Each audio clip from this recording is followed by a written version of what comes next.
Imagine isso. Você acorda de manhã, o sol filtrando pela janela, e por um instante tudo parece perfeito. Mas aí vem o pensamento. E se hoje for só mais um dia igual? E se eu não conseguir lidar com o que está por vir? O peito aperta, a mente gira como um moinho sem vento e, de repente, aquela felicidade que você tanto persegue parece um fantasma distante. Eu sei como é isso. Eu já estive aí, olhando para o teto à noite, questionando se algum dia vou encontrar uma paz que não fuja como areia entre os dedos. E você já sentiu essa solidão profunda, não de estar sozinho no mundo, mas de carregar uma alma inquieta que não se cala? O que aconteceria se, em vez de correr atrás da felicidade perfeita, você aprendesse a construir uma serenidade que ninguém pode tirar? Os estoicos, aqueles sábios antigos como Sêneca e Marco Aurélio, não falavam de felicidade como um prêmio ao final de uma maratona exaustiva. Para eles, a verdadeira paz vem de dentro, de dominar o que controlamos e soltar o resto, uma âncora em meio à tempestade da vida. Sêneca nos lembra, não é porque as coisas são difíceis que não ousamos, é porque não ousamos que elas são difíceis. Essa sabedoria antiga, forjada em impérios e exílios, é o antídoto perfeito para a nossa solidão moderna, onde corremos atrás de mais, sem nunca nos sentarmos para ouvir o silêncio da alma. E se você aplicasse isso hoje? Comece agora, pause este vídeo por um segundo, respire fundo e pergunte-se o que realmente está ao seu alcance. E se isso ressoou com você? Curta agora e se inscreva no canal. Vamos nessa jornada juntos, transformando inquietude em força, um dia de cada vez. Pense em um homem de meia idade, como tantos que eu conheço. Vamos chamá-lo de João. Ele acorda às 5 da manhã, o relógio marcando o ritmo de uma vida previsível. Café apressado, trânsito caótico, um emprego que paga as contas, mas suga a alma.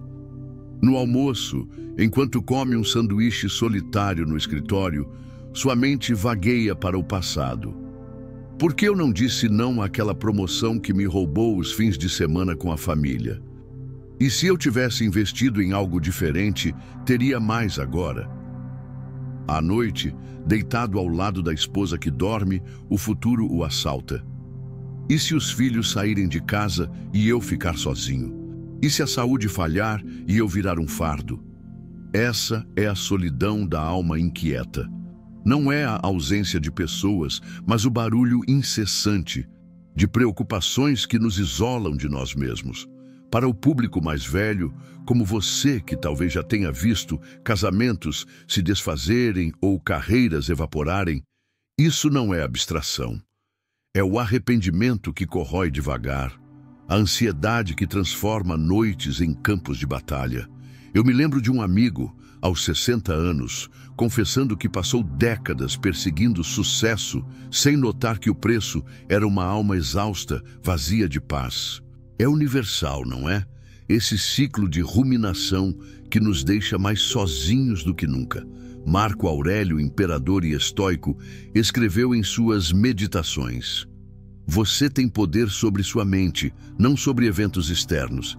Perceba isso e encontrará força. Em palavras simples, é como se ele dissesse: imagine um capitão de navio em alto mar. A tempestade vem, ondas gigantes, ventos furiosos, mas o capitão não controla o clima. Ele controla o leme, ajustando as velas para navegar. Essa citação não é um mantra vazio, é um mapa prático. No cotidiano de João, o evento externo é o chefe que grita ou o filho que se rebela. A mente barulhenta é o leme torto, guiado pelo medo.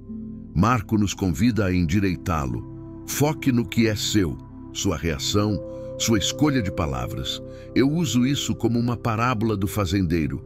Ele não controla a chuva, mas planta sementes no solo que tem, colhendo o que pode. Aplicado ao problema, significa que o barulho interno diminui quando paramos de brigar com o incontrolável, transformando solidão em um espaço para a clareza. Do ponto de vista estoico, essa inquietude não é um defeito da alma, mas um convite para a disciplina. Autorrespeito em ação. Não é egoísmo dizer não ao caos alheio, é preservar o templo interior. Comece com uma ação prática. Toda manhã, reserve 10 minutos para o controle estoico. Pegue um caderno simples, divida uma página em 2 colunas, o que controlo e o que solto. No lado esquerdo, liste ações concretas. Vou caminhar 30 minutos para limpar a mente, ou vou ligar para um amigo e ouvir de verdade. No direito, anote os fantasmas, o que o vizinho pensa de mim, ou se o mercado cair amanhã. Queime essa página mentalmente, ou rasgue de verdade se ajudar. Veja como isso traz alívio imediato. O peito que apertava agora respira livre, a mente que girava desacelera como um relógio resetado. A longo prazo, essa prática constrói serenidade. João, após semanas, notou que as noites de insônia viraram horas de reflexão grata e a família sentiu a diferença em sua presença mais calma. Benefícios? Curto prazo, menos exaustão, mais energia para o dia. Longo prazo, uma alma forte que não se curva ao vento, mas dança com ele. É autorrespeito puro. Você merece isso, não como luxo, mas como direito. Agora, volte para aquela senhora de 70 anos, Maria, que eu imaginei baseada em tantas histórias reais. Ela senta na varanda, chá esfriando na xícara, olhos perdidos no jardim que outrora florescia. Por que eu briguei tanto com meu marido antes dele partir? Por que não viajei mais com as crianças quando podíamos? Esses arrependimentos não são ecos suaves. São correntes que pesam o coração, transformando memórias em prisões. Para quem tem mais de 50, como muitos de vocês, o passado não é um álbum de fotos. É um tribunal onde nos julgamos culpados diariamente. A solidão surge aí, isolados em culpas que ninguém mais carrega, mas que nos definem. Eu conversei com um conhecido que, aos 65, confessou que anos remoendo uma decisão de carreira o deixaram amargo, distante dos netos. É a frustração comum de envelhecer sem sabedoria, o IC que rouba o presente, deixando a alma vazia de perdão. Sêneca, em suas cartas a Lucílio, afirma: não é que perdemos a juventude, é que a juventude está perdida em nós. Simplificando, pense em um rio caudaloso. O passado é a água que já passou pela ponte. Você não a segura na mão, ela flui, e tentar agarrá-la só cria redemoinhos de dor. Sêneca nos ensina que arrependimentos são ilusões de controle retroativo. No exemplo de Maria, o IC é o redemoinho. Ela perdeu a juventude não por ações passadas, mas por permitir que elas definam o agora. A parábola cotidiana? Como um padeiro que chora pelo pão queimado de ontem, esquecendo de assar o de hoje. Aplicado significa libertar a alma. O passado molda, mas não manda. É prático, transforma acorrentamento em lição. Estoicamente, arrependimentos são oportunidades de virtude, coragem para perdoar a si mesmo, não insensibilidade, mas força serena. Ação, crie o ritual de soltura. À noite, acenda uma vela simples ou use a luz do celular. Escreva 3 arrependimentos em um papel. Briguei por bobagem, não disse eu te amo. Leia em voz alta, então diga: eu solto isso para o rio do tempo, aprendo e sigo. Queime ou rasgue. Para Maria isso trouxe alívio imediato. O chá não esfriou mais. Ela sorriu para o jardim. Curto prazo, leveza, sono reparador. Longo prazo, netos sentindo uma avó presente não distante. Benefícios florescem em serenidade, autorrespeito como ato de misericórdia própria, ecoando em relacionamentos curados. E o jovem executivo de 55, Pedro, correndo para o trem lotado, mente já no IC do futuro. E se a empresa falir? E se eu não tiver pensão suficiente para a velhice? Ele chega em casa exausto, ignora o jantar familiar, perdido em projeções catastróficas. Essa ansiedade não é mera preocupação, É um ladrão que rouba o presente, deixando a alma solitária em um futuro inventado. Para o público maduro, é familiar, décadas de preparar para o pior, que nos isolam do agora, transformando dias em sombras. Um tio meu, aos 62, admitiu que anos ansiosos o fizeram perder piqueniques com a família, deixando um vazio que dinheiro nenhum preenche. Epicteto, escravo virado sábio, disse: "Não são as coisas que nos perturbam, mas nossa opinião sobre elas. Como um espelho embaçado, o futuro não é caos, é nossa visão nublada que o torna."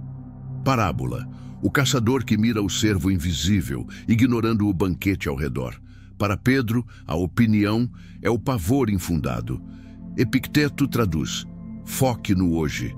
O trem leva ao trabalho, não ao apocalipse.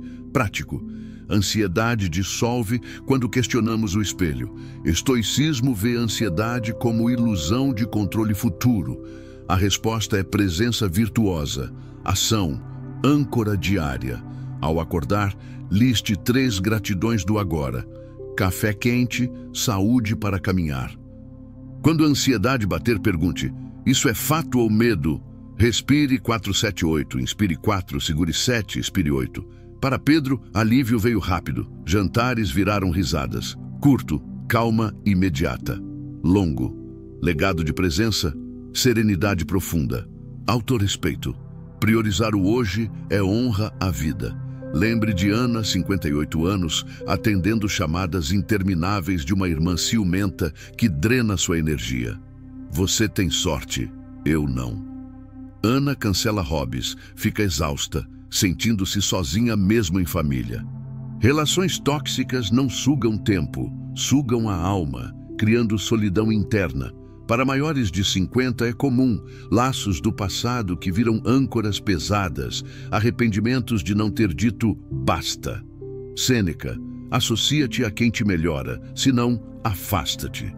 Como podar uma árvore, ramos secos sugam vida, corte para florescimento. Para Ana, a irmã é o ramo seco. Parábola: o viajante carregando pedras desnecessárias, cansando a jornada. Análise: escolha companhia, eleva a alma. Estoicismo: limites são virtude, não egoísmo. Ação: muro de paz. Identifique tóxicos, defina regras, ligo uma vez por semana, mudo assunto se negativo. Pratique não gentil. Ana ganhou horas livres, alívio imediato. Curto, energia renovada. Longo, relações autênticas, serenidade relacional. Roberto, 62, com carro novo e casa grande, mas alma vazia. Por que não sinto nada? Sucesso material promete felicidade, entrega solidão. Para veteranos da vida, é o arrependimento de trocar tempo por coisas. Marco Aurélio: muito do que gememos vem de opiniões erradas. Como ouro falso, brilha, não nutre. Parábola: o rei com tesouros, faminto de alma. Foco em virtude interna. Ação: balanço semanal. Avalie contribuições versus bens. Roberto encontrou propósito em voluntariado, serenidade verdadeira. Idoso de 70, temendo o fim, vivendo pela metade. Medo paralisa, cria solidão. Sêneca: a vida não é curta, somos nós que a encurtamos. Como relógio parado, tempo há se usado. Memento mori diário, vivo hoje plenamente. Alívio em aceitação. Aposentado sem rumo, solidão no vazio. Epicteto: não busque o que o destino te reserva, faz o teu. Como semente, plante para crescer. Defina propósito pequeno diário, serenidade em ação. Em resumo, essa jornada estoica contra a solidão da alma inquieta nos leva de barulhos internos ao silêncio sereno, de arrependimentos a perdão, de ansiedades à presença, de relações tóxicas a limites amorosos, de sucessos vazios a virtudes cheias, de medos mortais a vidas plenas e de propósitos perdidos a missões diárias. Não é sobre se tornar insensível, mas forte por dentro. Uma disciplina que revela autoconhecimento, transformando frustrações em forças. Lembre, tente uma ação hoje. A serenidade não é destino, é prática cotidiana. Você é capaz. A sabedoria antiga prova. Agora, junte-se a nós nessa irmandade de almas em crescimento. Comente abaixo qual ponto mais tocou você. Vamos trocar histórias e nos fortalecer mutuamente. Compartilhe este vídeo com alguém que precisa ouvir que a paz está ao alcance. Um não ou um agora de cada vez. Continue nessa trilha de estoicismo. É o melhor investimento em si mesmo. Obrigado por estar aqui, amigo. Como um velho companheiro diria, cuide da sua âncora interna e o mar da vida se acalma. Até a próxima.